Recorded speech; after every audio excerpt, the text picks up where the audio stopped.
ಊಟ ಮಾಡ್ತಿದ್ರು ಒಗ್ಗಟ್ಟಾಗಿ ಬಂದು. ದುರಾದೃಷ್ಟವಶಾತ್ ಈಗ ಕಾಲ ಯಾವ ರೀತಿ ಆಗಿದೆ ಅಂದರೆ ಊಟದ ಸಮಯದಲ್ಲೂ ಕೂಡ ಮನೆಯವರೆಲ್ಲೂ ಒಗ್ಗೂಡೋದಿಲ್ಲ. ಮಕ್ಕಳು ಒಂದು ಕಾಲಕ್ಕೆ ಊಟ ಮಾಡ್ತಾರೆ, ತಂದೆ ತಾಯಿ ಒಂದು ಕಾಲಕ್ಕೆ ಊಟ ಮಾಡ್ತಾರೆ, ಮನೆಯಲ್ಲಿರುವಂಥ ಹಿರಿಯರು ವೃದ್ಧರು ಒಂದು ಕಾಲಕ್ಕೆ ಊಟ ಮಾಡ್ತಾರೆ, ಮಕ್ಕಳು ಕೈಯಲ್ಲಿ ಮೊಬೈಲ್ ಇಟ್ಕೊಂಡು ಊಟ ಮಾಡ್ತಾರೆ, ಪೋಷಕರು ಟಿವಿ ನೋಡ್ಕೊಂಡು ಊಟ ಮಾಡ್ತಾರೆ. ಒಗ್ಗೂಡೋದು ಯಾವಾಗ ಮನೆಗಳು? ಊಟದ ಸಮಯದಲ್ಲೂ ಕೂಡ ಒಗ್ಗೂಡದೇ ಇರುವಂಥ ಮನೆಗಳನ್ನು ಒಗ್ಗಟ್ಟನ್ನಾಗಿಸಬಲ್ಲಂಥ ಸಾಮರ್ಥ್ಯ ಭಜನೆ ಮತ್ತು ಪೂಜೆಗಳಿಗೆ ಮಾತ್ರ ಇರೋದು. ಪೂಜೆ ಮತ್ತು ಭಜನೆಯ ಸಂದರ್ಭದಲ್ಲಿ ಮಾತ್ರ ಮನೆಯವರೆಲ್ಲ ಒಗ್ಗಟ್ಟಾಗಿ ಬಂದು ಒಂದು ಕೆಲಸಕ್ಕೆ ಅಂತ ನಿಂತ್ಕೊಳ್ಳೋದು ಒಂದು ದೇಹವಾಕ್ಯದೊಂದಿಗೆ. ಈ ಸಂಘಟಿತ ಬಲ ಮನೆಗಳಲ್ಲಿ ಬರಬೇಕು, ಅದು ಭಜನೆಗಳಿಂದ ಮಾತ್ರ ಬರೋದು. ನಮ್ಮ ಹಿರಿಯರು ಹೇಳ್ತಿದ್ರಲ್ಲ, ಭಜನೆ ಮಾಡುವ ಮನೆ ಎಂದಿಗೂ ವಿಭಜನೆ ಆಗೋದಿಲ್ಲ. ಭಜನೆಗಿರುವಂಥ ಸಾಮರ್ಥ್ಯ ಅಂಥದ್ದು ಎಲ್ಲರನ್ನೂ ಒಗ್ಗೂಡಿಸುವಂಥ ಸಾಮರ್ಥ್ಯ. ನಮ್ಮ ಮಕ್ಕಳ ಬಾಯಿಂದ ಭಜನೆ ಅಂದರೆ ನಮ್ಮ ಮಕ್ಕಳ ಬಾಯಿಂದ ಭಜನೆಗಳನ್ನು ಆಡಿಸುವಂಥ ಅವಶ್ಯಕತೆ. ನಮ್ಮ ಮಕ್ಕಳ ಬಾಯಿಂದ ಭಜನೆಗಳನ್ನೇನಕ್ಕೆ ಆಡಿಸಬೇಕು? ಧಾರ್ಮಿಕತೆಯ ಬೋಧನೆ ನಾವು ವೇದೋಪನಿಷತ್ತುಗಳನ್ನು ಓದಿಸಿ ಮಾಡ್ತೀವೋ ಇಲ್ವೋ, ಕನಿಷ್ಠ ಪಕ್ಷ ಭಜನೆಗಳ ಮೂಲಕವಾದರೂ ನಮ್ಮ ಮಕ್ಕಳಲ್ಲಿ ಧಾರ್ಮಿಕ ಜಾಗೃತಿಯನ್ನು ಮೂಡಿಸುವಂಥ ಕೆಲಸ ಆಗಬೇಕು. ಬಹುಶಃ ಇವತ್ತಿಗೂ ನಮಗೆ ತಾಯಿ ಶಾರದೆಯನ್ನು ಆರಾಧಿಸ್ತೀವಿ. ಏನಕ್ಕೆ ಅಂದರೆ ತಾಯಿ ಶಾರದೆಯನ್ನು ವೇದಗಳಿಂದ ನಾವು ತಿಳಿದುಕೊಂಡಂಥವರಲ್ಲ. ಉಪನಿಷತ್ತುಗಳಲ್ಲಿ ಅಥವಾ ನಮ್ಮ ಗ್ರಂಥಗಳಲ್ಲಿ, ಆಗಮಗಳಲ್ಲಿ, ಸೂತ್ರಗಳಲ್ಲಿ ತಾಯಿ ಶಾರದೆಯನ್ನು ಆರಾಧಿಸಿದ್ದಾರೆ, ಅದಕ್ಕೋಸ್ಕರ ಆರಾಧಿಸ್ತೀವಲ್ಲ. ತಾಯಿ ಶಾರದೆ ಮೇಲೆ ಏನಕ್ಕೆ ಭಕ್ತಿ ಅಂದರೆ ಚಿಕ್ಕಂದಿನಿಂದ ತಾಯಿ ಮನ್ನಲ್ಲಿ ಹೇಳ್ಕೊಟ್ಟಿದ್ದಾರೆ ನಮಗೆ. ಎಷ್ಟು ಚಂದ ಶಾರದಮ್ಮ, ನಿನ್ನ ನೋಡೆರಡು ಕಣ್ಣುಗಳು ಸಾಲದಲ್ಲಮ್ಮ ಅಂತ ಆ ಈ ಭಜನೆ ಸಾಲುಗಳನ್ನು ಕೇಳಿ ಕೇಳಿ ತಾಯಿ ಶಾರದೆ ಮೇಲೆ ಅಷ್ಟು ಭಕ್ತಿ ನಮಗೆ. ಹನುಮಂತನನ್ನು ಏನಕ್ಕೆ ಆರಾಧಿಸ್ತೀವಿ? ಹನುಮನ ಭಜನೆಗಳನ್ನು ಚಿಕ್ಕಂದಿಂದ ಕೇಳಿಸಿದ್ದಾರೆ ನಮಗೆ. ಹರಿ ಸರ್ವೋತ್ತಮ, ವಾಯು ಜೀವೋತ್ತಮ ಅಂತ ನಿರಂತರ ನಮಗೆ ಹೇಳಿಕೊಟ್ಟಿರೋದ್ರಿಂದ ಮನೆಯಲ್ಲಿ ನಮಗೆ ವಾಯುಪುತ್ರನಾದಂಥ ಹನುಮಂತನ ಮೇಲೆ ಅಷ್ಟು ಭಕ್ತಿ. ರಾಮರ ಮೇಲೆ ಯಾಕೆ ಭಕ್ತಿ? ರಾಮರ ಭಜನೆಯನ್ನು ನಿರಂತರ ಕೇಳಿ ಬೆಳೆದಂಥವ್ರು ನಾವು. ಬೆಳಗ್ಗೆದ್ದ ಕೂಡಲೇ ಸುಪ್ರಭಾತವನ್ನು ಕೇಳ್ತೀವಿ. ಕೌಶಲ್ಯ ಸುಪ್ರಜ ರಾಮ, ಕೌಶಲ್ಯ ಮಗ ರಾಮ, ಬೆಳಗಾಯ್ತು ಎದ್ದೇಳಪ್ಪ. ರಾಮರ ಭಕ್ತಿ ಎಲ್ಲಿಂದ ಹುಟ್ಟುತ್ತೆ? ವೇದೋಪನಿಷತ್ತುಗಳ ಬೋಧನೆ ಆಗುತ್ತೋ ಇಲ್ವೋ ಗೊತ್ತಿಲ್ಲ. ಕನಿಷ್ಠ ಪಕ್ಷ ಭಜನೆಗಳಿಂದ, ಶ್ಲೋಕಗಳಿಂದ, ಮಂತ್ರಗಳಿಂದ, ದಿನನಿತ್ಯ ಹಾಡುವಂಥ ಭಕ್ತಿಯ ಹಾಡುಗಳಿಂದನಾದರೂ ಮಕ್ಕಳಲ್ಲಿ ಭಕ್ತಿಯನ್ನು ತುಂಬಿಸುವಂಥ ಅವಶ್ಯಕತೆ ಇದೆ. ಈ ಭಕ್ತಿಯನ್ನು ತುಂಬಿಸೋದ್ರಿಂದ ನಮ್ಮ ಮಕ್ಕಳ ಕೈಯಲ್ಲಿ ಇರುವಂಥ ಫೋನ್ಗಳನ್ನು ಪಕ್ಕಕ್ಕೆ ಸರಿಸಿ, ಕೈಗೆ ತಾಳಗಳನ್ನು ಕೊಟ್ಟು, ಕಂಸಾಳೆಗಳನ್ನು ಕೊಟ್ಟು, ನಮ್ಮ ಮಕ್ಕಳ ಬಾಯಿಂದ ಭಜನೆಗಳು ಬಂದರೆ ಆ ನಮ್ಮ ಮಕ್ಕಳು ಬಾರಿಸುವ ತಾಳ ಮತ್ತು ಕಂಸಾಳದ ಸದ್ದಿಗೆ ಭಗವಂತನೇ ದರೆಗಿಳಿದು ಬರ್ತಾನೆ ಅಂತ ನಾವು ಯಾವಾಗಲೂ ಮಂತ್ರಗಳಲ್ಲಿ ಹೇಳ್ತಿರ್ತೀವಲ್ಲ. ಗಂಟಾ ಪೂಜೆ ಸಂದರ್ಭದಲ್ಲಿ ಅದನ್ನೇ ಹೇಳೋದಲ್ವಾ. ಆಗ ಮಾರ್ತಂತು ದೇವಾನಾಂ ಗಮನಾರ್ಥಂತು ರಕ್ಷಸಾಂ ಕುರು ಗಂಟಾರವಂತತ್ರ ದೇವತಾವಾನ್ನ ಲಾಂಛನಂ. ಭಗವಂತ ಬರ್ತಿದ್ದಾನೆ ಅನ್ನೋದಕ್ಕೆ ಒಂದು ಲಾಂಛನ. ಗಂಟೆ ಸದ್ದು ಕೇಳಿದ್ದಲ್ಲೆಲ್ಲ ಭಗವಂತ ಬಂದು ನೆಲೆಸ್ತಾರೆ.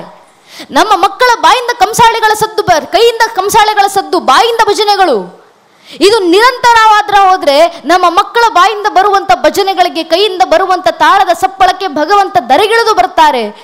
ಇದನ್ನ ಈಗಾಗಲೇ ನಮ್ಮ ಪೂರ್ವಿಕರು ಹೋಗಿದ್ದಾರೆ ಜೀವಂತ ಸಾಕ್ಷಿಯಾಗಿ.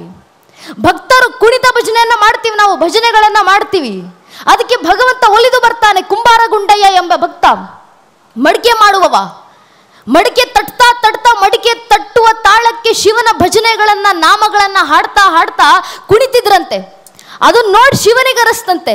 ನನ್ನ ಭಕ್ತ ನನಗೋಸ್ಕರ ತನ್ನ ಕೆಲಸದ ಮಧ್ಯದಲ್ಲಿ ಕುಂಬಾರ ಗುಂಡಯ್ಯ ತನ್ನ ಮಡಿಕೆ ಮಾಡುವ ತಾಳಕ್ಕೆ ನನ್ನ ಭಜನೆಗಳನ್ನು ಹಾಡ್ತಾ ಕುಣಿತಿದ್ದಾನೆ, ನಾನು ಕೂಡ ನನ್ನ ಭಕ್ತನ ಜೊತೆ ಹೋಗಿ ಕುಣಿಬೇಕಲ್ಲ, ನೃತ್ಯ ಮಾಡಬೇಕಲ್ಲ ಅಂತ. ಕುಂಬಾರ ಗುಂಡಯ್ಯನ ಹೊಸ ನೃತ್ಯಂ ನೋಡಿದ ಶಿವನನ್ನು ಮುಟ್ಟಿತು ಸತ್ಯಂ.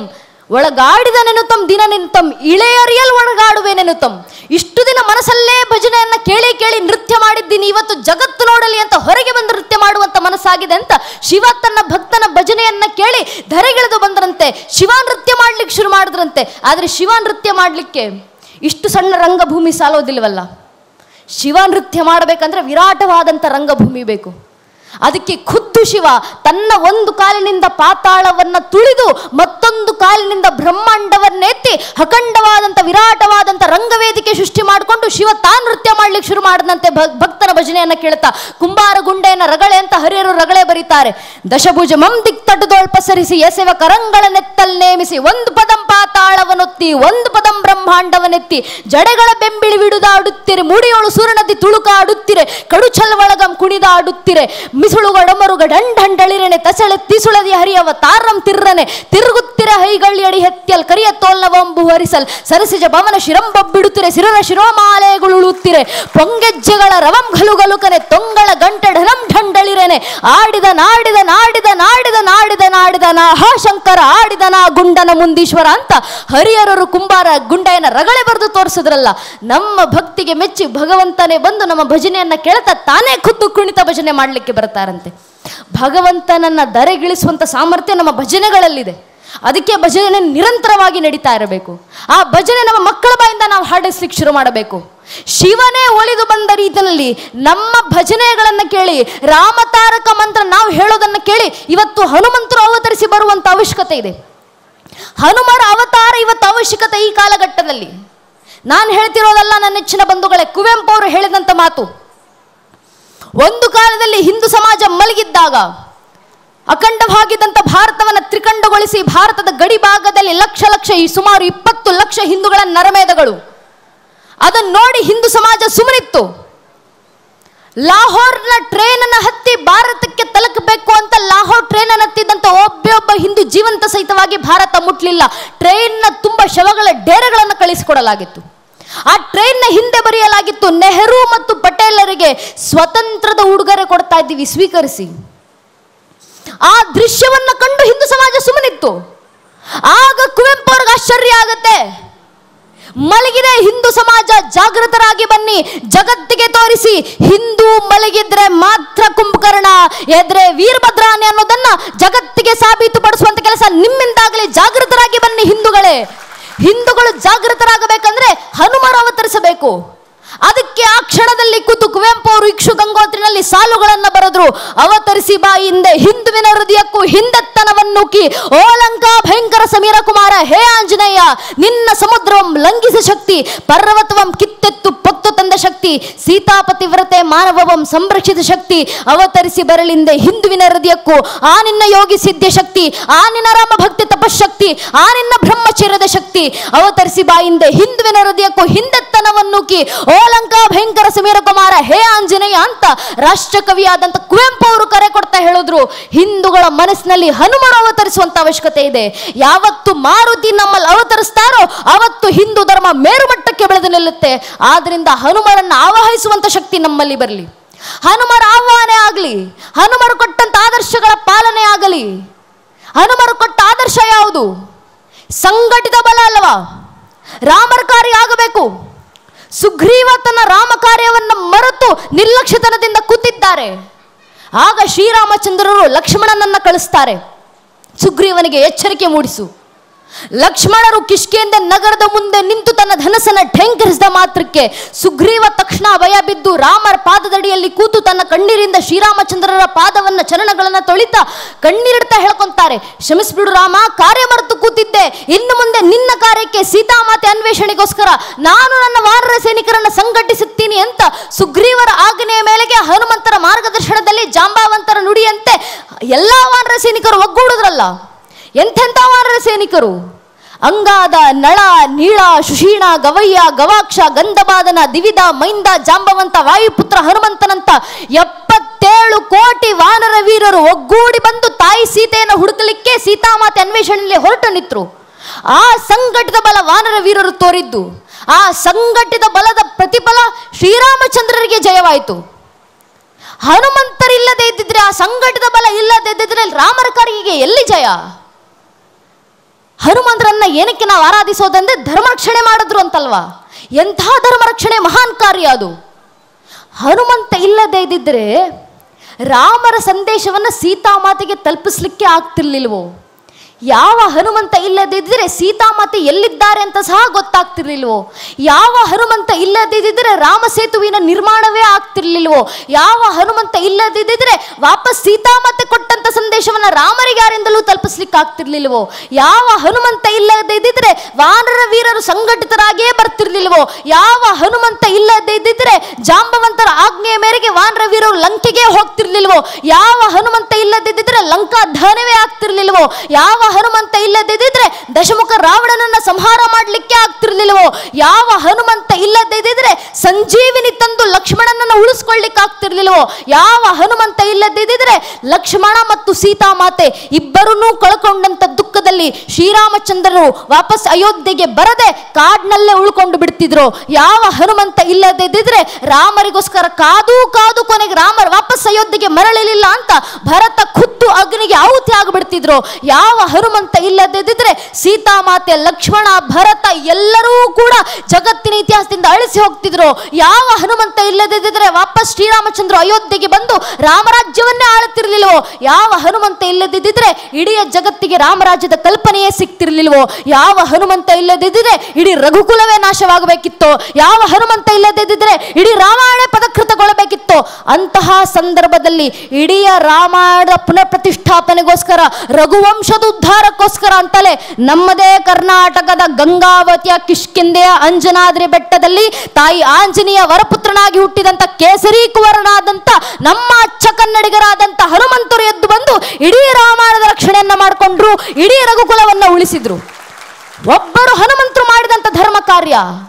ಹನುಮಂತರಲ್ಲ ಇದಕ್ಕೆ ನಾವು ಆರಾಧಿಸೋದಲ್ಲ, ಅಷ್ಟು ಮಹಾನ್ ಧರ್ಮ ಕಾರ್ಯ ಹನುಮಂತರಲ್ಲದೆ ಇನ್ಯಾರಿಂದ ಮಾಡ್ಲಿಕ್ಕೆ ಸಾಧ್ಯ? ಇದು ನಾನು ಹೇಳ್ತಿರೋದಲ್ಲ ನನ್ನ ನೆಚ್ಚಿನ ಬಂಧುಗಳೇ, ಅಗಸ್ತ್ಯರು ಹೇಳ್ತಾರೆ ಹನುಮಂತ ಮಾಡಿದಂತ ಕೆಲಸವನ್ನ ಇನ್ನೊಬ್ರು ಮಾಡೋದು ಬಿಡಿ, ಮನಸ್ಸಾಪಿ ಮನಸ್ಸಿನಲ್ಲಿ ಯೋಚಿಸ್ಲಿಕ್ಕೂ ಇನ್ನೊಬ್ಬರಿಗೆ ಸಾಧ್ಯ ಇಲ್ಲ, ಅಂತ ಮಹಾನ್ ಧರ್ಮ ಕಾರ್ಯ. ತುಳಸಿದಾಸು ಹನುಮಾನ್ ಚಾಲಿಸದಲ್ಲಿ ಬರಿತಾರಲ್ಲ, ಸೂಕ್ಷ್ಮ ರೂಪಧರಿ ಸೇದಿ ಕಾವ, ಬಿಕಟು ರೂಪಧರಿ ಲಂಕ ಜರಾವ, ಭೀಮ ರೂಪಧರಿ ಅಸುರ ಸಂಹಾರೆ, ರಾಮಚಂದ್ರ ಕಿ ಕಾಜ ಸವಾರೆ. ಸೂಕ್ಷ್ಮ ರೂಪದಲ್ಲಿ ಬಂದು ಸೀತಾಮಾತೆಗೆ ದರ್ಶನ ಕೊಡ್ತೀಯ, ವಿರಾಟ ರೂಪದಲ್ಲಿ ಬಂದು ಅಸುರರ ಸಂಹಾರವನ್ನ ಮಾಡ್ತೀಯ, ಭೀಮ ರೂಪದಲ್ಲಿ ನಿಂತು ಲಂಕಾಧಾನವನ್ನ ಮಾಡ್ತೀಯ. ನಿನ್ನಂತ ಧರ್ಮ ಕಾರ್ಯ ಯಾರಿಂದ ಮಾಡ್ಲಿಕ್ಕೆ ಸಾಧ್ಯನಪ್ಪ? ಅದಕ್ಕೆ ಶ್ರೀರಾಮಚಂದ್ರರ ಉದ್ಧಾರ, ಅಯೋಧ್ಯೆಗೆ ಮೆರಳಿದಂತ ಶ್ರೀರಾಮಚಂದ್ರರು ಅಯೋಧ್ಯ ರಾಜ ರಾಮರಾಗಿ ಕೂತು ಹನುಮನ ಕುರಿತು ಉದ್ಧಾರವನ್ನ ಮಾಡ್ತಾರೆ. ಅಹಂಚ ರಘುವಂಶಸ್ಥ ಲಕ್ಷ್ಮಣಂಚ ಮಹಾಬಲ ವೈದ್ಯಾದಶಣಾದೇವ ವಯಂ ಹಿ ಪರಿರಕ್ಷತು.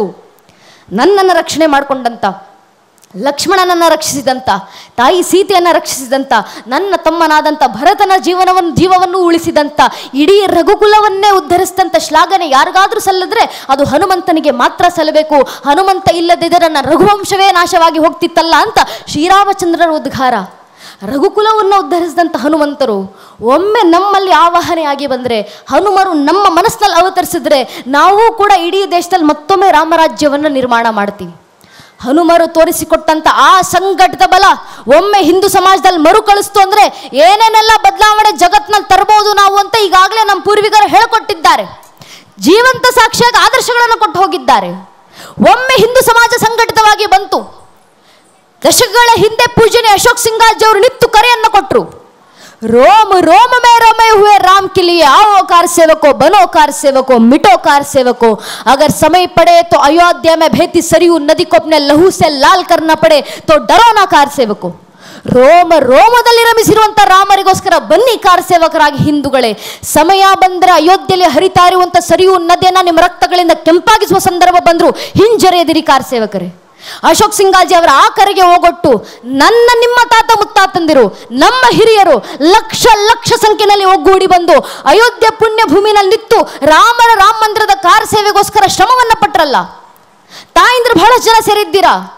ತಾಯಿಯಂದ್ರು ನೆನ್ಪಿಟ್ಕೊಳ್ಬೇಕು, ನನ್ನ ವಯಸ್ಸಿನ ಹೆಣ್ಮಕ್ಳು ಯುವತಿಯರು ನೆನ್ಪಿಟ್ಕೊಳ್ಬೇಕು. ರಾಮರ ಮಂದಿರದ ಕಾರ್ಯ ಸಾಕಾರಗೊಂಡಿದೆ ಅಂದ್ರೆ ಅದಕ್ಕೆ ಬಹುಮುಖ್ಯ ಕಾರಣ ತಾಯಿಂದಿರೇ. ಯಾಕೆ ಗೊತ್ತೇ? ಅಂದು ಅಯೋಧ್ಯೆ ಪುಣ್ಯ ಭೂಮಿನಲ್ಲಿ ಕಾರ ಸೇವೆ ಮಾಡಲಿಕ್ಕೆ ಅಂತ ನಿಂತಿದ್ದಂತ 3.5 ಲಕ್ಷ ಜನ ಕಾರ ಸೇವಕರಲ್ಲಿ 36,000 ಜನ ತಾಯಿಂದರು ಹೆಣ್ಣು ಮಕ್ಕಳು ಕಾರ ಸೇವಕರಾಗಿ ಅಯೋಧ್ಯೆ ಪುಣ್ಯ ಭೂಮಿನಲ್ಲಿ ನಿಂತಿದ್ರು. ಆ ತಾಯಿಂದರು ತೋರಿದಂತ ರಾಮ ಭಕ್ತಿ, ಮುಂದೆ ಮಾತಾ ಉಮಾ ಭಾರತಿ, ಕಾವಿ ತೊಟ್ಟಂತ ಮಾತಾ ರಿತಂಬರಿ, ಜೊತೆಗೆ 36,000 ಜನ ತಾಯಿಂದರು ಕೈ ಕೈ ಹಿಡಿದು ಮಾನವ ಸರಪಳಿಗಳನ್ನು ಮಾಡಿ ಎದುರಿಗೆ ಬರ್ತಿದ್ದಂತ ಲಾಠಿ ಏಟುಗಳಿಗೆ ತಾವು ಮುಂದೆ ನಿಂತು 3.5 ಲಕ್ಷ ಜನ ಹಿಂದೂ ಕಾರ ಸೇವಕರನ್ನ ಹಿಂದೆ ಬಿಟ್ಟು ಇಷ್ಟು ಲಕ್ಷ ಲಕ್ಷ ಜನ ಕಾರ ಸೇವಕರು ಅಂದಿನ ದಿನ ಅಯೋಧ್ಯೆ ಪುಣ್ಯ ಭೂಮಿನಲ್ಲಿ ನಿಂತು ರಾಮ್ ಲಲ್ಲಾ ಮಾಂಗೆ ಮಂದಿರ ವಹಿ ಬನಾಯಂಗೆ, ಬಚ್ಚಾ ಬಚ್ಚಾ ರಾಮಕ ಜನ್ಮ ಭೂಮಿಗೆ ಕಾಮ್ ಕಾಂತ ಶ್ರೀರಾಮಚಂದ್ರಗೆ ಜೈಘೋಷಗಳನ್ನು ಹಾಕ್ತಾ ರಾಮರ ಕಾರ ಸೇವೆಯನ್ನು ಸಾಕಾರಗೊಳಿಸಿದ್ರಲ್ಲ. ಆ ಸಂಘಟಿತ ಬಲದ ಪರಿಣಾಮ, ಆ ಪ್ರತಿಫಲ ಇವತ್ತು 500 ವರ್ಷಗಳ ಹೋರಾಟದ ನಂತರ 78ಕ್ಕೂ ಹೆಚ್ಚು ಮಹಾಕದನಗಳ ನಂತರ, ಸುಮಾರು 3.5 ಲಕ್ಷ ಜನ ಹಿಂದೂ ಕಾರ್ಯಸೇವಕರ ಬಲಿದಾನಗಳ ನಂತರ ಇಂದು ನನಸಾಗಿರುವಂಥ ಶತಮಾನಗಳ ಕನಸು ನಮ್ಮ ಅಯೋಧ್ಯೆಯ ರಾಮಲಲ್ಲಾರ ರಾಮ ಮಂದಿರ. ಆ ಒಂದು ರಾಮ ಮಂದಿರಕ್ಕೋಸ್ಕರ ಎಷ್ಟು ಶ್ರಮಗಳು ಪಟ್ಟಿದ್ರು ನಮ್ಮ ಹಿರಿಯರು, ಎಷ್ಟು ಕನಸುಗಳನ್ನು ಕಂಡಿದ್ರು. ರಾಮ ಮಂದಿರದ ಕಾರ್ಯ ಸಾಕಾರಗೊಂಡಿದೆ, ಸಂಕಲ್ಪ ಸಾಕಾರಗೊಂಡಿದೆ. ಯಾಕೆ? ನಮ್ಮ ಪೂರ್ವಿಕರಂತ ಸಂಘಟಿತ ಬಲವನ್ನು ತೋರಿಸಿದ್ರು. ಆ ಸಂಘಟಿತ ಬಲ ರಾಮ ಮಂದಿರಕ್ಕೆ ಮಾತ್ರ ಸೀಮಿತ ಆಗೋದಲ್ಲ ನನ್ನ ನೆಚ್ಚಿನ ಬಂಧುಗಳೇ, ಮನೆ ಮನೆಗೂ ಸಂಘಟಿತ ಬಲ ಹರಿದು ಬರಬೇಕು. ಆ ಸಂಘಟಿತ ಬಲ ಬಂದಾಗ ಮಾತ್ರ ಧರ್ಮ ರಕ್ಷಣೆ. ಶ್ರೀಕೃಷ್ಣ ಪರಮಾತ್ಮರ ಕರೆ ಇದು. ಕೃಷ್ಣ ಭಗವದ್ಗೀತೆ 4ನೇ ಅಧ್ಯಾಯದ 7ನೇ ಶ್ಲೋಕದಲ್ಲಿ ಕರೆ ಕೊಟ್ರಲ್ಲ, ಯದಾ ಯದಾ ಈ ಧರ್ಮಸ್ಯ ಗ್ಲಾನಿರ್ಭವತಿ ಭಾರತ ಅಭ್ಯುತ್ಥಾನ ಧರ್ಮಸ್ಯ ದಯಾತ್ಮಾನುಷಜಾಮ್ಯಹಂ ಪರಿತ್ರಾಣೇ ಸಾಧುನ ವಿನಾಶ ದುಷ್ಕೃತ ಧರ್ಮ ಸಂಸ್ಥಾಪನಾತಾಯ ಸಂಭವಾಮಿ ಯುಗೆ ಯುಗೆ. ಯಾವಾಗೆಲ್ಲ ದೇಶ ಮತ್ತು ಧರ್ಮ ನಾಶದ ಅಂಚಿಗೆ ಬಂದು ತಲುಪು ನಿಲ್ಲುತ್ತೋ ಆಗೆಲ್ಲ ದೇಶ ಮತ್ತು ಧರ್ಮ ರಕ್ಷಣೆ ಮಾಡಿಕೊಳ್ಳಿಕ್ಕೆ ನಾನು ಯುಗ ಯುಗಕ್ಕೂ ಅವತರಿಸಿ ಬರ್ತೀನಿ ಅಂತ ಶ್ರೀಕೃಷ್ಣ ಪರಮಾತ್ಮ ಕರೆ ಕೊಟ್ಟಿದ್ದಾರೆ. ಆ ಕರೆಯ ಮುಂದಿನ ಸಾಲಿನಲ್ಲಿ ಕೃಷ್ಣ ಹೇಳ್ತಾರೆ, ಯುಗ ಯುಗಕ್ಕೂ ಧರ್ಮ ರಕ್ಷಣೆಗೆ ಅವತರಿಸಿ ಬರ್ತೀನಿ ನಾನು. ಕಲಿಯುಗದಲ್ಲಿ ಯಾವ ಅವತಾರ? ಕಲಿಯುಗದ ಅಂತ್ಯದಲ್ಲಿ ಕಲಿಕೆ ಅವತಾರ. ಆದರೆ ಕಲಿಯುಗ ನಡೀತಾ ಇರಬೇಕಾದ್ರೆ ಕಲಿಯುಗದಲ್ಲಿ ದೇಶ ಧರ್ಮ ರಕ್ಷಣೆಗಿರೋದು ಒಂದೇ ಒಂದು ಅವತಾರ, ಅದು ಸಂಘ ಶಕ್ತಿ ಕಲಿಯುಗ ಅನ್ನೋ ಮಾತನ್ನು ಶ್ರೀಕೃಷ್ಣ ಪರಮಾತ್ಮ ನಮಗೆ ಕಿವಿ ಮಾತಾಗಿ ನೀಡಿದ್ದಾರೆ. ಸಂಘಟಿತ ಬಲ, ಶಾಸ್ತ್ರಗಳ ಮಾತು ಅಪಾರ ಭೂಮಿ ವಿಸ್ತಾರ ಅಗಣ್ಯ ಜನಸಂಕುಲಂ ರಾಷ್ಟ್ರಂ ಸಂಘಟನಹೀನಂ ಪ್ರಭವೇನಾತ್ಮ ರಕ್ಷಣೆ. ತುದಿ ಕಾಣದಷ್ಟು ಅಪಾರವಾದಂಥ ಭೂಭಾಗ, ಆ ಭೂಭಾಗದೊಳಗೆ ಅಗಣ್ಯವಾದಂಥ ಜನರ ಸಂಖ್ಯೆ. ಆದರೆ ಆ ಜನರ ಮಧ್ಯದ ಸಂಘಟಿತ ಬಲ ಇಲ್ಲ ಅಂದ್ರೆ ದೇಶ ಧರ್ಮ ರಕ್ಷಣೆ ಆಗ್ಲಿಕ್ಕೆ ಸಾಧ್ಯವೇ ಇಲ್ಲ. ಇವತ್ತು ನಮ್ಮ ದೌರ್ಭಾಗ್ಯ ಏನಾಗಿದೆ ಅಂದ್ರೆ ಹೇಳ್ಕೊಳ್ಳಿಕ್ಕಿದ್ದೀವಿ ನಾವು. 100 ಕೋಟಿ ಜನ ಹಿಂದೂಗಳ ಸಂಖ್ಯೆ ಜಗತ್ತಿನಾದ್ಯಂತ.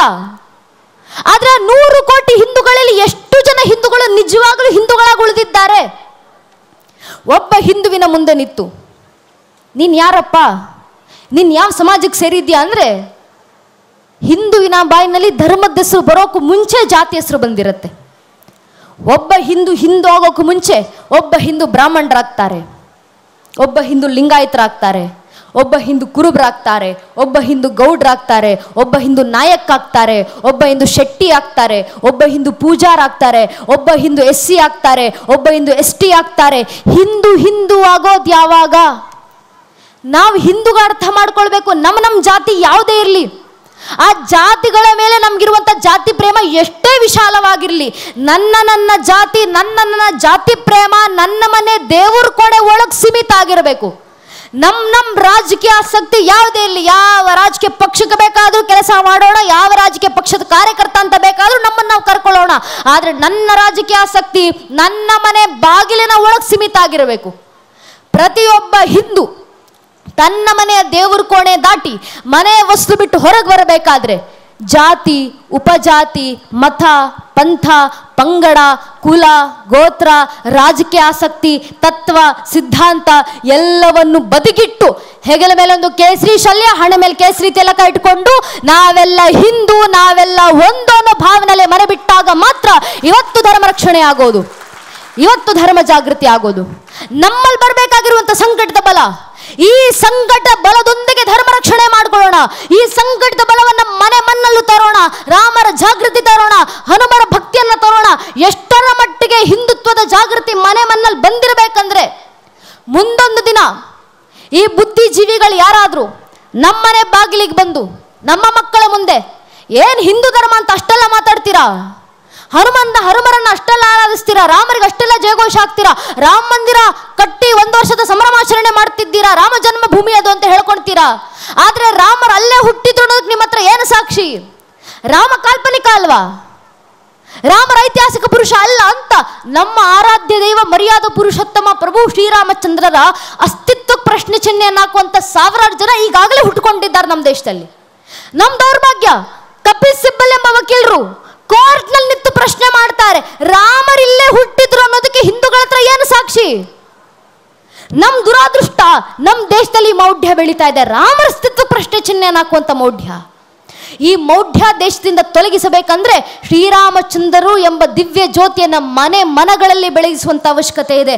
ರಾಮರ ಜ್ಯೋತಿ ನಮ್ಮ ಮಕ್ಕಳ ಮನಸ್ಸಿನಲ್ಲಿ ಎಷ್ಟು ಪ್ರಜ್ವಲಿತವಾಗಿ ಬೆಳಗಬೇಕಂದ್ರೆ, ಮುಂದೆ ಯಾರಾದರೂ ರಾಮರ ಅಸ್ತಿತ್ವಕ್ಕೆ ಇದೇ ಪ್ರಶ್ನೆ ನಮ್ಮ ಮಕ್ಕಳು ಮುಂದಾಕಿದ್ರೆ ನಮ್ಮ ಮಕ್ಕಳು ಎದೆ ಉಬ್ಬಿಸ್ಕೊಂಡೆ ತಟ್ಕೊಂಡು ಹೇಳ್ಕೊಳ್ಬೇಕು, ರಾಮರ ಅಸ್ತಿತ್ವಕ್ಕೆ ಮಾತ್ರ ಅಲ್ಲಪ್ಪ, ಇಡೀ ಶ್ರೀರಾಮಚಂದ್ರರ ವಂಶವೃಕ್ಷದ ಅಸ್ತಿತ್ವಕ್ಕೆ ನಾನು ಸಾಕ್ಷಿಯನ್ನು ಕೊಡಬಲ್ಲೆ.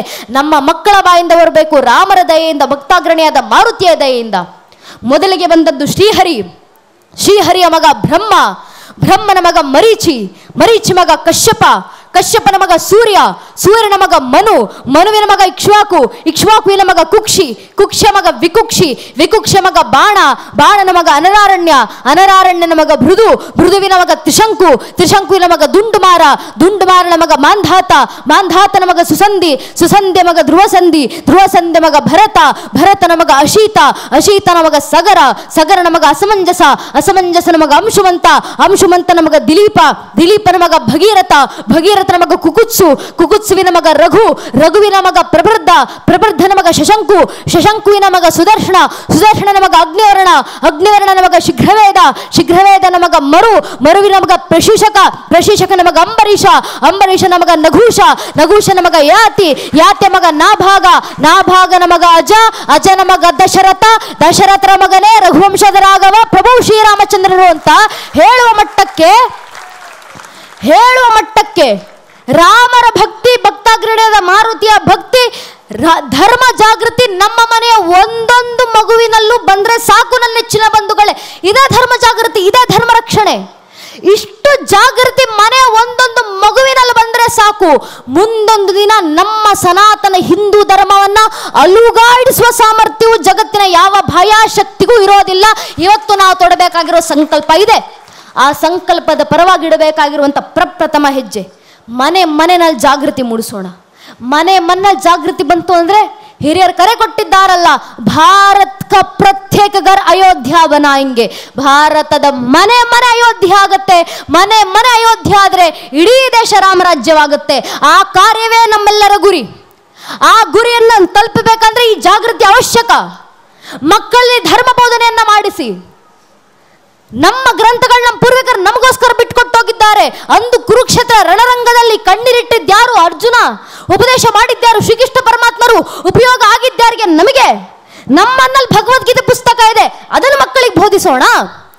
ಅಂದು ಕಣ್ಣೀರಿಟ್ಟಿದ್ಯಾರು? ಶ್ರೀರಾಮಚಂದ್ರರು. ಉಪದೇಶ ಮಾಡಿದ್ಯಾರು? ವಶಿಷ್ಠರು. ಬಾರಪ್ಪ ರಾಮಭದ್ರ, ನಿನಗೆ ಜೀವನದ ಸತ್ಯಾಸತ್ಯತೆಯನ್ನು ಹೇಳ್ಕೊಡ್ತೀನಿ ಅಂತ. ಉಪಯೋಗ ಆಗಿದ್ದಾರಿಗೆ ನಮಗೆ. ನಮ್ಮನ್ನೆಲ್ಲ ಯೋಗ ವಿಶಿಷ್ಟ ಗ್ರಂಥ ಇದೆ, ಅದನ್ನು ಮಕ್ಕಳಿಗೆ ಬೋಧಿಸೋಣ. ಅಂದು ಕಣ್ಣೀರಿಟ್ಟಿದ್ದರು ಪರೀಕ್ಷಿತ ಮಹಾರಾಜ. ಉಪದೇಶ ಮಾಡಿದ್ದರು ಶುಕಾಚಾರ್ಯರು. ನಿನ್ನನ್ನು ಉದ್ಧರಿಸಿದಂತ, ನಿನ್ನ ಇಡೀ ಪಾಂಡು ಕುಲವನ್ನು ಉದ್ಧರಿಸಿದಂತ ಶ್ರೀಕೃಷ್ಣ ಪರಮಾತ್ಮನ ಇತಿಹಾಸ ಹೇಳ್ತೀನಿ ಕೇಳಪ್ಪ. ಉಪಯೋಗ ಆಗಿದ್ದಾರಿಗೆ ನಮಗೆ. ನಮ್ಮನ್ನಲ್ಲಿ ಭಾಗವತ ಪುರಾಣ ಇದೆ, ಶ್ರೀವ್ಯಾಸರು ನಮಗೋಸ್ಕರ ಬರೆದು ಕೊಟ್ಟಿದ್ದಾರೆ, ಅದನ್ನು ಮಕ್ಕಳಿಗೆ ಬೋಧನೆ ಮಾಡೋಣ. ಅಂದು ಕಣ್ಣೀರಿಡ್ತಾ ಪ್ರಶ್ನೆ ಕೇಳಿದವರು ಯಾರು? ನಚಿಕೇತ. ಉಪದೇಶ ಮಾಡಿದ್ದರು ಸ್ವತಃ ಯಮಧರ್ಮರಾಯರು. ಉಪಯೋಗ ಆಗಿದ್ದಾರಿಗೆ ನಮಗೆ. ನಮ್ಮನ್ನ ಕಠೋಪನಿಷತ್ತಿದೆ, ಅದನ್ನು ಮಕ್ಕಳಿಗೆ ಬೋಧನೆ ಮಾಡೋಣ. ಅಂದು ಕಣ್ಣೀರಿಡ್ತಾ ಭಗವಂತನ ಮುಂದೆ ಶರಣಾದವರು ಯಾರು? ಸ್ವಯಂಭೂಮನು. ಉಪದೇಶ ಮಾಡಿದ್ಯಾರು? ಯಜ್ಞನಾಮಕನಾದಂಥ ಭಗವಂತ. ಉಪಯೋಗ ಆಗಿದ್ದಾರಿಗೆ ನಮಗೆ.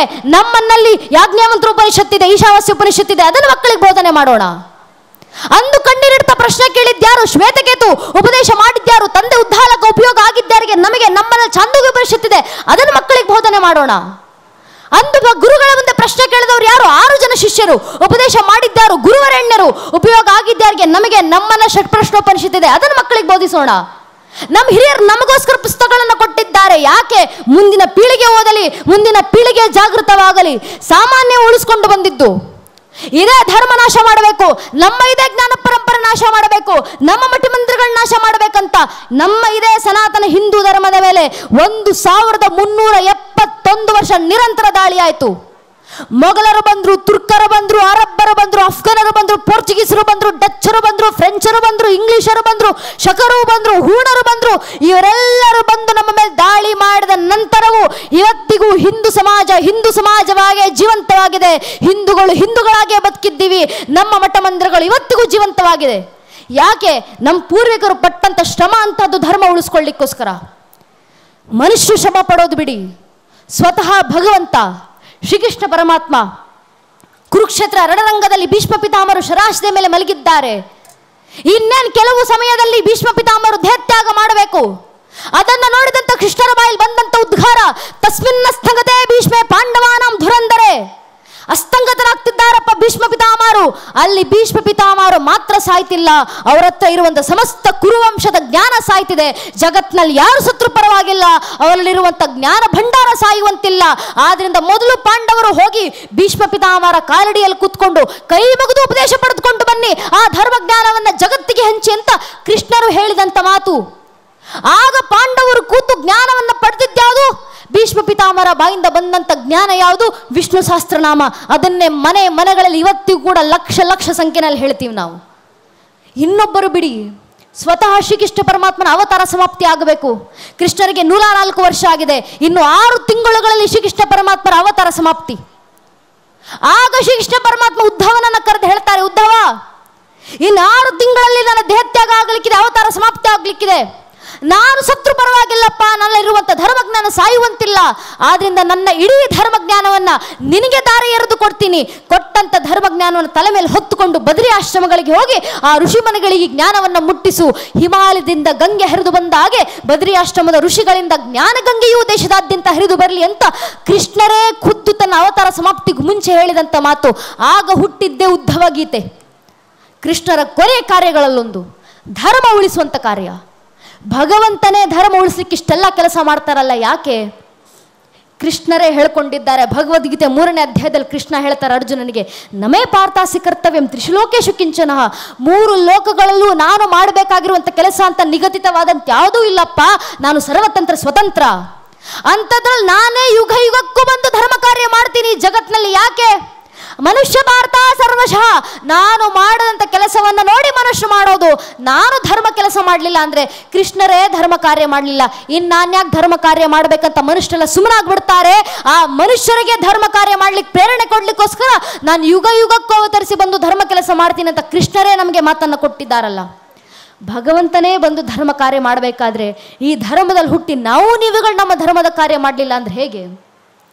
ನಾವು ಯೋಚನೆ ಮಾಡಬೇಕು. ಹಿಂದುವಾಗಿ ಹುಟ್ಟಿ ನನ್ನ ಮಠ ಮಂದಿರಗಳಿಗೆ ನಾನು ಬರಲಿಲ್ಲ, ಇನ್ಯಾರು ಬರ್ತಾರೆ? ಹಿಂದುವಾಗಿ ಹುಟ್ಟಿ ನನ್ನ ಹಬ್ಬ ಹರಿದಿನಗಳನ್ನು ನಾನು ಸಂಭ್ರಮಿಸ್ತಿಲ್ಲ, ಇನ್ಯಾರು ಸಂಭ್ರಮಿಸ್ತಾರೆ? ಹಿಂದುವಾಗಿ ಹುಟ್ಟಿ ನನ್ನ ಆಚರಣೆಗಳನ್ನು ನಾನು ಆಚರಿಸ್ತಿಲ್ಲ, ಇನ್ಯಾರು ಆಚರಿಸ್ತಾರೆ? ಹಿಂದುವಾಗಿ ಹುಟ್ಟಿ ನನ್ನ ಭಜನೆಗಳನ್ನು ನಾನು ಹಾಡಲಿಲ್ಲ, ಇನ್ಯಾರು ಆಡ್ತಾರೆ? ಹಿಂದುವಾಗಿ ಹುಟ್ಟಿ ನನ್ನ ಧರ್ಮ ಬೋಧನೆ ನಾನು ಮಾಡಲಿಲ್ಲ, ಇನ್ಯಾರು ಮಾಡ್ತಾರೆ? ನನ್ನ ಗ್ರಂಥದ ಅಧ್ಯಯನ ನಾನು ಮಾಡಲಿಲ್ಲ, ಇನ್ಯಾರು ಅಧ್ಯಯನ ಮಾಡ್ತಾರೆ? ಹಿಂದುವಾಗಿ ಹುಟ್ಟಿ ನನ್ನ ಧರ್ಮ ಸಂಕೇತದ ಧಾರಣೆ ನಾನು ಮಾಡಲಿಲ್ಲ, ಇನ್ಯಾರು ಧರಿಸ್ತಾರೆ? ಹಿಂದುವಾಗಿ ಹುಟ್ಟಿ ನನ್ನ ಧರ್ಮವಾದಂತ ಹಿಂದೂ ಧರ್ಮ ರಕ್ಷಣೆ ನಾನು ಮಾಡಲಿಲ್ಲ, ಇನ್ನು ಯಾರು ಬಂದು ಮಾಡ್ತಾರೆ ಸ್ವಾಮಿ? ನಮ್ಮ ಧರ್ಮ ಇದು. ಈ ಧರ್ಮದಲ್ಲಿ ಹುಟ್ಟೋದು ಸಾಮಾನ್ಯವಾ? ನಮ್ಮ ಪೂರ್ವಿಕರು ಶಾಸ್ತ್ರಗಳಲ್ಲೇ ಬರೆದಿದ್ದಾರಲ್ಲ, ಹಿಂದೂ ಧರ್ಮದಲ್ಲಿ ಹುಟ್ಟಬೇಕಂದ್ರೆ 7 ಜನ್ಮದ ಪುಣ್ಯ ಮಾಡಿರಬೇಕು. ಈ ಧರ್ಮದಲ್ಲಿ ಹುಟ್ಟಿದ ನಂತರ ನಾನೊಬ್ಬ ಹಿಂದೂ ಅಂತ ಹೇಳ್ಕೊಳ್ಳಿಕ್ಕೂ ಯೋಗ್ಯತೆ ಇರಬೇಕು ಅಂತ ನಮ್ಮ ಹಿರಿಯರು ಹೇಳಿಕೊಟ್ಟಂತ ಮಾತು. ಸರ್ವಶ್ರೇಷ್ಠ ಧರ್ಮದಲ್ಲಿ ಹುಟ್ಟಿರುವಂತ ನಾವುಗಳು ಈ ಧರ್ಮದಲ್ಲಿ ಹುಟ್ಟಿದ ಮಾತ್ರಕ್ಕೆ ಹಿಂದೂ ಆಗೋದಿಲ್ಲ, ಹಿಂದುವಾಗಿ ಬದುಕಿ ತೋರಿಸ್ಬೇಕು. ಆಗ ಹಿಂದೂ ಅಂತ ನಮ್ಮನ್ನು ನಾವು ಕರೆಸ್ಕೊಳ್ಳಿಕ್ಕೆ ಸಾಧ್ಯ. ಹಿಂದುವಾಗಿ ಬದುಕೋದಂದ್ರೇನು? ಹಿಂದೂ ಧರ್ಮವನ್ನು ಧಾರಣೆ ಮಾಡ್ಕೊಂಡು ನಡೆಯೋದು. ಧಾರಿಯಂತೆ ಇತಿ ಧರ್ಮ, ಯಾವುದು ಧರಿಸಲ್ಪಡುತ್ತೋ ಅದೇ ಧರ್ಮ. ಸಂಕೇತಗಳನ್ನಾದ್ರೂ ಧರಿಸಿ. ನಮ್ಮ ದೌರ್ಭಾಗ್ಯ ಏನಾಗಿದೆ ಅಂದ್ರೆ, ಯಾವತ್ತಾದ್ರೂ ಮನ್ನಲ್ಲಿ ನೋಡಿ, ಹಿರಿಯರಿರ್ತಾರೆ, ವೃದ್ಧರಿರ್ತಾರೆ, ಅಜ್ಜಿ ತಾತಂದಿರಿರ್ತಾರೆ, ಅವರ ಹಣೆಯನ್ನು ಸ್ವಲ್ಪ ಗಮನಿಸಿ. ದಪ್ಪದ ಕುಂಕುಮ ಇಟ್ಟಿರ್ತಾರೆ, ವಿಭೂತಿ ಗಂಧ ಚಂದನ ಭಂಡಾರಗಳನ್ನು ಬೆಳೆದಿಡ್ತಾರೆ. ದೂರದಿಂದ ನಿಂತು ನೋಡಿದ್ರು ಅವರ ಹಣೆನಲ್ಲಿರುವಂತಹ ಕುಂಕುಮದ ತೇಜಸ್ಸು ಕಣ್ಣಿಗೆ ತಾಗುವಂಥದ್ದಿರುತ್ತೆ. ಸ್ವಲ್ಪ ಕೆಳಗಿನ ತಲೆಮಾರಿಗೆ ಬನ್ನಿ, ನನ್ನ ವಯಸ್ಸಿನ ಮಕ್ಕಳನ್ನು ನೋಡಿ, ಮನ್ನಲ್ಲಿ ಸಣ್ಣದಾಗೊಂದು ಬಟ್ಟು ಇಟ್ಟಿರ್ತಾರೆ, ಸಣ್ಣ ಬಟ್ಟು ಹಣೆ ಮೇಲೆ. ಸ್ವಲ್ಪ ದೂರದಲ್ಲಿ ನಿಂತರೂ ಹಣೆಗೆ ಏನಾದರೂ ಇಟ್ಟಿದ್ದಾರಾ ಇಲ್ವಾ ಅನ್ನೋದು ಕಣ್ಣಿಗೆ ಕಾಣಿಸೋದಿಲ್ಲ. ತಪ್ಪು ಮಕ್ಕಳದಲ್ಲ, ಏನಕ್ಕೆ ಹಣೆ ಕಾಣುವ ರೀತಿಯಲ್ಲಿ ಕುಂಕುಮ ಇಡಬೇಕು ಅಂತ ಹೇಳ್ಕೊಡ್ತಾ ಇರುವಂಥ ಪೋಷಕರ ಹಿರಿಯರ ತಪ್ಪು. ಹಿರಿಯರ ಮಕ್ಕಳಿಗೆ ಹೇಳ್ಕೊಡ್ಬೇಕಲ್ವಾ ಏನಕ್ಕೆ ಹಣೆ ಕುಂಕುಮ ಇಡಬೇಕು? ಅದರಲ್ಲೂ ವಿಶೇಷವಾಗಿ ಹೆಣ್ಣು ಮಕ್ಕಳು ಕಣ್ಣಿಗೆ ಕಾಣುವ ರೀತಿನಲ್ಲಿ. ಏನಕ್ಕಂದ್ರೆ ನಮ್ಮ ಹಿರಿಯರು ಹೇಳಿದ್ದಾರೆ. ಮಾರ್ಕಂಡ ಋಷಿಮುನಿಗಳು ದೇವಿ ಪುರಾಣದಲ್ಲಿ ಬರೀತಾರಲ್ಲ, ಶುಂಭ ನಿಶುಂಭ ಎಂಬ 2 ರಾಕ್ಷಸರು ಜಗನ್ಮಾತೆಯನ್ನ ಕೆಟ್ಟ ದೃಷ್ಟಿಯಿಂದ ನೋಡಿದಾಗ ತಾಯಿ ಜಗನ್ಮಾತೆ ಕ್ರೋಧಿತರಾಗಿ ಶಾಂಬಿ ಅವತಾರವನ್ನು ತಾಳಿ ನಿಂತು ಶುಂಭ ನಿಶುಂಭರ ಸಂಹಾರ ಮಾಡಿ ಶುಂಭ ನಿಶುಂಭ ರಾಕ್ಷಸರ ರಕ್ತವನ್ನು ತೆಗೆದು ತನ್ನ ಹಣೆಗಿಟ್ಕೊಂಡ್ರಂತೆ. ಅದರ ಸಂಕೇತವಾಗಿ ನಮ್ಮ ಹೆಣ್ಮಕ್ಳು ಇವತ್ತಿಗೂ ಹಣೆ ಕುಂಕುಮ ಇಡ್ತಾರೆ. ಯಾಕೆ? ಎದುರಿಗೆ ಬರುವಂತ ಗಂಡಸಿಗೆ ಎಚ್ಚರಿಕೆಯನ್ನು ನೀಡಲಿಕ್ಕೆ. ಒಂದು, ನಿನ್ನನ್ನ ತಾಯಿ ಸ್ಥಾನದಲ್ಲಿ, ಜಗನ್ಮಾತೆ ಸ್ಥಾನದಲ್ಲಿಟ್ಟು ಆರಾಧಿಸು. ಅಕಸ್ಮಾತ್ ಕೆಟ್ಟ ದೃಷ್ಟಿಯಿಂದ ನೋಡಿದ್ರೆ ಶುಂಭ ನಿಶುಂಭರಿಗೆ ಬಂದ ಪರಿಸ್ಥಿತಿನೇ ನಿನಗೂ ಬರೋದು ಅಂತ ಎಚ್ಚರಿಕೆ ಗಂಟೆ ನೀಡಲಿಕ್ಕೆ ನಮ್ಮ ಹೆಣ್ಮಕ್ಳು ಜೀವಂತ ದುರ್ಗಿಯರಂತೆ ಹಣೆ ಕುಂಕುಮ ಇಡಬೇಕು ಅಂತ ನಮ್ಮ ಹಿರಿಯರು ಕೊಟ್ಟಂತ ಸಂಸ್ಕಾರ. ಆದ್ರೆ ಹೆಣ್ಣು ಮಕ್ಕಳು ಮಾತ್ರ ಅಲ್ಲ, ಹೆಣ್ಣು ಮಕ್ಕಳಾಗಲಿ ಗಂಡು ಮಕ್ಕಳಾಗಲಿ, ಹಿಂದೂ ಮನೆಯಲ್ಲಿರುವಂತ ಒಬ್ಬೊಬ್ಬ ಹಿಂದೂಗಳು ಹಣೆಗೆ ಕಣ್ಣಿಗೆ ಕಾಣುವ ರೀತಿಯಲ್ಲಿ, ಇನ್ನೊಬ್ಬರಿಗೆ ಕಾಣಿಸುವ ರೀತಿಯಲ್ಲಿ ಗಂಧ ಚಂದನ ಕುಂಕುಮ ತಿಲಕ ವಿಭೂತಿ ಭಂಡಾರ ಇಡಲೇಬೇಕು. ಕಾಟಾಚಾರಕ್ಕಲ್ಲ, ಅದೊಂದು ಸಂಕೇತ. ಯಾವುದರ ಸಂಕೇತ?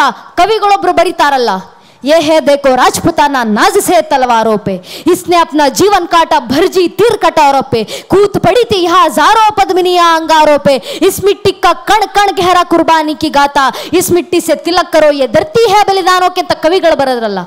ನಮ್ಮ ಮೇಲಾದಂಥ ಸಾವಿರಾರು ವರ್ಷಗಳ ದಾಳಿಯ ನಂತರ, ನೂರಾರು ಜನಾಂಗಗಳ ಆಕ್ರಮಣಗಳ ನಂತರ, ಸಾವಿರಾರು ವರ್ಷಗಳ ನಿರಂತರ ದಾಳಿ ಪ್ರಹಾರಗಳ ನಂತರವೂ ಇವತ್ತಿಗೂ ತಲೆ ಎತ್ತಿ ತರವೆತ್ತಿ ನಿಂತಿರುವಂತ, ಮೃತ್ಯುವನ್ನು ಮಣಿಸಿ ಬದುಕ್ತಾ ಇರುವಂತ ಮೃತ್ಯುಂಜಯ ಸನಾತನ ಹಿಂದೂ ಧರ್ಮದ ಕ್ಷತ್ರಿಯ ಪರಂಪರೆ ಸಂಕೇತವಾಗಿ ಹಣೆಗೆ ಕುಂಕುಮ ತಿಲಕ ಇಡಿ ಅನ್ನೋದನ್ನ ನಮ್ಮ ಹಿರಿಯರು ಹೇಳಿಕೊಟ್ಟಿದ್ದಾರೆ.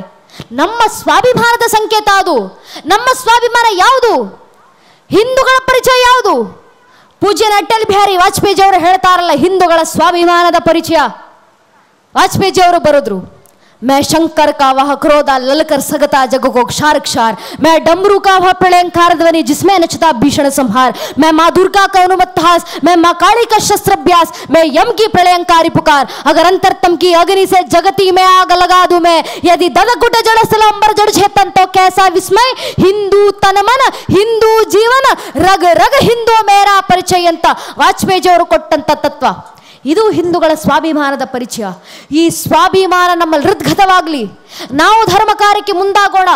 ನಮ್ಮ ಕೈಲಾಗುವಂತ ಕೆಲಸವನ್ನು ಧರ್ಮಕ್ಕೋಸ್ಕರ ಮಾಡೋಣ. ಮುಂದಿನ ಧರ್ಮ ಕಾರ್ಯ ಯಾವುದು?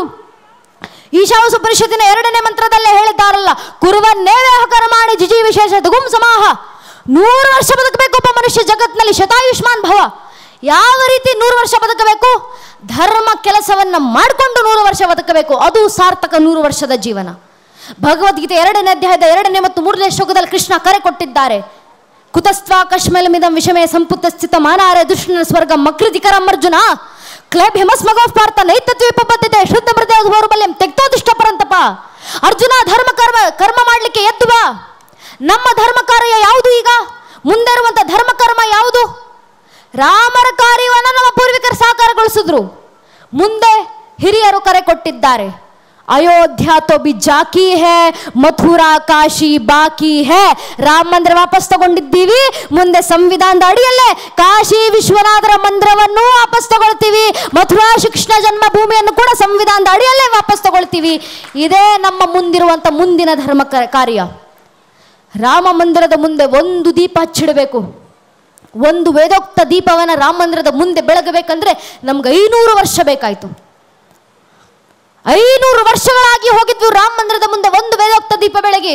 ಆದ್ರೆ ಇಂದು ರಾಮರ ದಯೆಯಿಂದ, ಹನುಮರ ಕೃಪೆಯಿಂದ, ನಮ್ಮ ಹಿರಿಯರ ಸಂಕಟದ ಬಲದಿಂದ ಇವತ್ತು ಅದೇ ರಾಮ ಮಂದಿರದ ಮುಂದೆ 28 ಲಕ್ಷ ದೀಪಗಳನ್ನು ಹಚ್ಚಿಡುವಂತ ಕೆಲಸವನ್ನು ಹಿಂದೂ ಸಮಾಜ ಮಾಡಿದ್ದೀವಿ. ಇದೇ ರೀತಿಯಲ್ಲಿ ಕಾಶಿ ವಿಶ್ವನಾಥರು ಕಳೆದ 375 ವರ್ಷಗಳಿಂದ ಕಾದು ಕೂತಿದ್ದಾರೆ. ನನ್ನ ಭಕ್ತರು ಬರ್ತಾರೆ, ಒಂದು ದೀಪ ನನ್ನ ಮುಂದೆ ಹೆಚ್ಚಿಡ್ತಾರೆ. ನಮ್ಮ ಧಾರ್ಮಿಕ ಕ್ಷೇತ್ರಗಳಲ್ಲಿ ಸಂವಿಧಾನದ ಅಡಿಯಲ್ಲಿ ಒಂದೊಂದು ದೀಪ ಬೆಳಗಬೇಕಂದ್ರೆ ನಾವು ಅಗ್ನಿಯಂತೆ ತಯಾರಾಗಿ ಬರಬೇಕು. ಕೃಷ್ಣ ಯಜುರ್ವೇದದ ಮಾತು, ಅಗ್ನಿಮಿಚ್ಛದ್ವಂ ಭರತಃ. ಅಗ್ನಿಯಂತೆ ತಯಾರಾಗಿ ಬನ್ನಿ ಹಿಂದೂಗಳೇ, ಭಾರತೀಯರೇ. ನಾವು ಸಂಘಟಿತರಾಗಿ ಬರೋಣ. ನಮ್ಮ ಧಾರ್ಮಿಕ ಕ್ಷೇತ್ರದ ಕಾರ್ಯಗಳನ್ನು ಸಾಕಾರಗೊಳಿಸೋಣ. ಒಂದಂತೂ ಸತ್ಯ, ನಾವು ನಮ್ಮ ಧಾರ್ಮಿಕ ಕ್ಷೇತ್ರದ ಕಾರ್ಯಗಳಿಗೆ ಮುಂದಾದ್ರೆ, ಕೃಷ್ಣರ ಕಾರ್ಯ ಸಾಕಾರಗೊಳಿಸ್ತೀನಿ ಅಂತ ಕೃಷ್ಣರ ಕಾರ್ಯದಲ್ಲಿ ಮುಂದಾದ್ರೆ ನಮ್ಮ ಧರ್ಮ ಕಾರ್ಯಕ್ಕೆ ಜಯ ತಂದು ಕೊಡುವಂತ ಕೆಲಸವನ್ನ ಶ್ರೀಕೃಷ್ಣ ಪರಮಾತ್ಮರೇ ಮಾಡ್ತಾರೆ. ಇದು ಕೃಷ್ಣರೇ ಕೊಟ್ಟಿರುವಂತ ಮಾತು.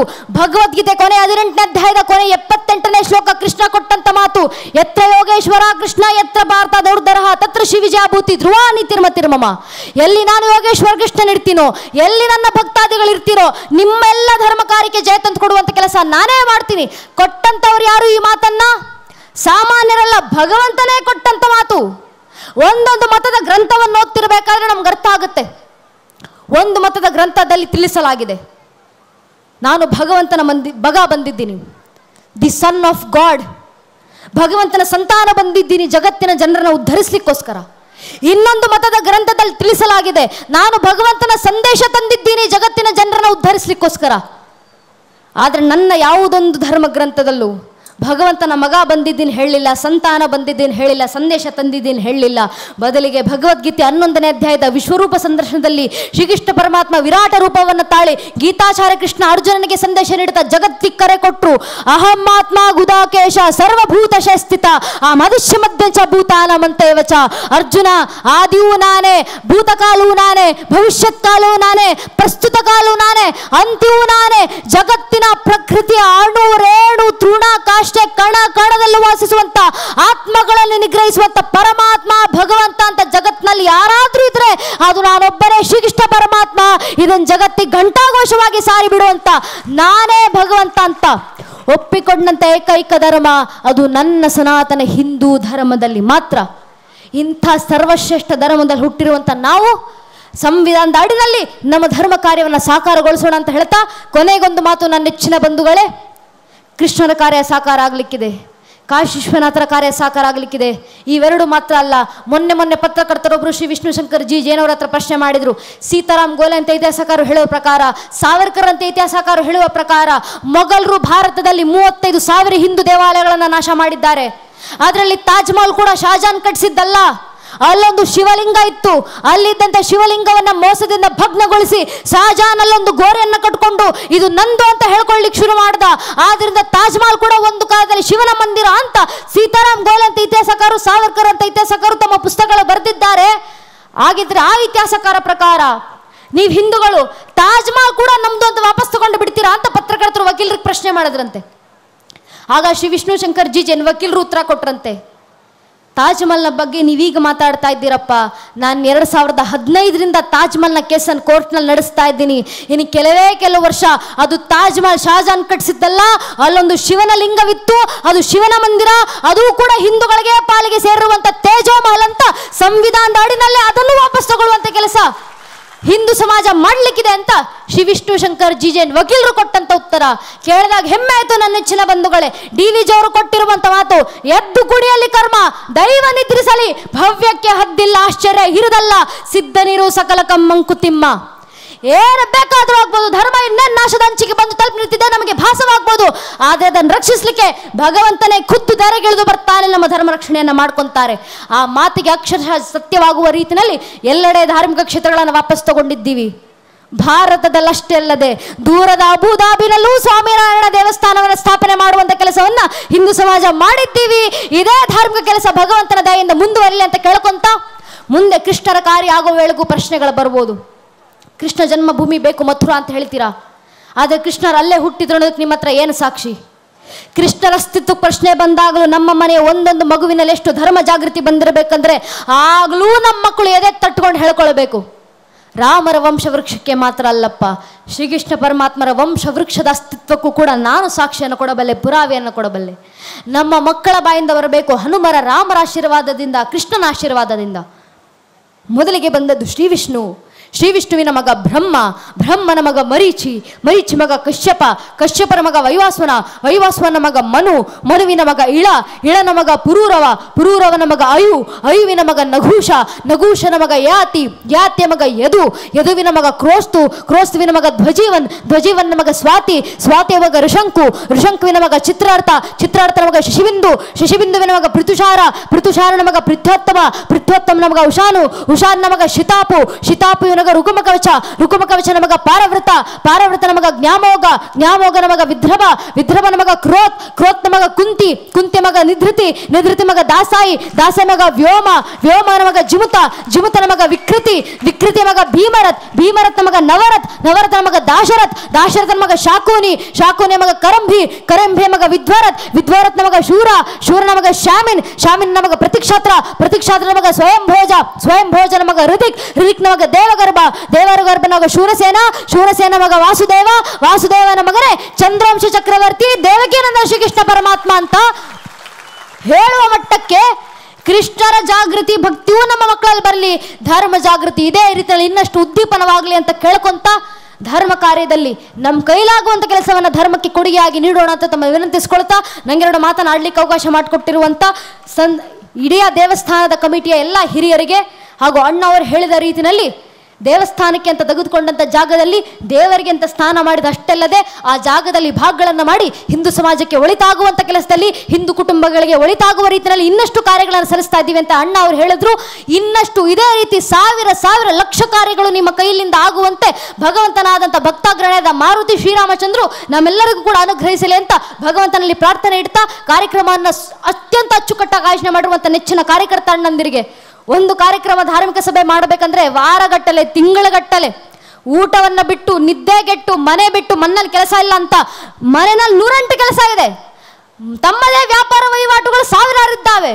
ಆದರೂ ಅದೆಲ್ಲವನ್ನೂ ಪಕ್ಕಕ್ಕೆ ಸರಿಸಿ ಮನೆ 108 ಕೆಲಸವನ್ನು ಬದಿಗಿಟ್ಟು ಮನೆ ಕೆಲಸ ಆಮೇಲೆ ಮೊದಲು ಧರ್ಮದ ಕೆಲಸ ಆಗಬೇಕು, ನನ್ನ ಊರಿನ ಜನರ ಜಾಗೃತಿ ಆಗಬೇಕು, ನನ್ನ ಮನೆ ಹಿತ್ತಲಿರುವಂಥ ಗೋಮಾತೆ ರಕ್ಷಣೆಗೆ, ನನ್ನ ಮನೆ ಮುಂದೆ ಇರುವಂಥ ತುಳಸಿ ಕಟ್ಟೆ ರಕ್ಷಣೆಗೆ, ನಮ್ಮಲ್ಲಿರುವಂಥ ನಮ್ಮ ಹಿಂದೂ ಸಹೋದರಿಯರ ರಕ್ಷಣೆಗೋಸ್ಕರ ತಮ್ಮ ಮನೆ ಕೆಲಸವನ್ನು ಬದಿಗಿಟ್ಟು ಬಂದು ನನ್ನದೇ ಕೆಲಸ ಅಂತ ಧರ್ಮ ಕಾರ್ಯವನ್ನು ಮಾಡ್ತಿರುವಂಥ ಆ ಎಲ್ಲ ಕಾರ್ಯಕರ್ತ ಅಣ್ಣಂದರಿಗೆ ನಾವು ಏನು ಗೌರವ ಸಲ್ಲಿಸ್ತೀವೋ ಇಲ್ವೋ, ಆದರೆ ದಯವಿಟ್ಟು ಒಂದೇ ಒಂದು ವಿನಂತಿ, ಹೆಗಲ ಮೇಲೆ ಕೇಸರಿ ಜೊಲ್ಲೆ ಹಾಕೊಂಡು ಓಡಾಡ್ತಿರುವಂಥ ನಮ್ಮ ಕಾರ್ಯಕರ್ತ ಅಣ್ಣಂದಿರು ಎಲ್ಲಾದರೂ ಕಾಣಿಸಿದ್ರೆ ದಯವಿಟ್ಟು ಹಿರಿಯರು ಆ ಕಾರ್ಯಕರ್ತ ಅಣ್ಣಂದಿರ ಹತ್ರ ಹೋಗಿ ಆ ಅಣ್ಣಂದಿರ ಹೆಗಲು ತಟ್ಟಿ ಮನೆ ಕೆಲಸ ಬಿಟ್ಟು ಬಂದು ಧರ್ಮದ ಕಾರ್ಯ ಮಾಡ್ತಾ ಇದೆಯಲ್ಲಪ್ಪ, ನಿನ್ನ ಇಡೀ ಯೌವನ ಧರ್ಮಕ್ಕೋಸ್ಕರ ಮುಡಿಪಾಗಿಟ್ಟಿದೆಯಲ್ಲ, ನಿನ್ನ ನೋಡಿದ್ರೆ ಹೆಮ್ಮೆ ಅನಿಸುತ್ತೆ ಅಂತ ಊರಿನ ಹಿರಿಯರು ಕಾರ್ಯಕರ್ತ ಅಣ್ಣಂದಿರ ಹೆಗಲು ತಟ್ಟಿ ಶಬಾಷ್ ಅಂತ ಹೇಳಿ ಹೋಗಿ ಸಾಕಿ.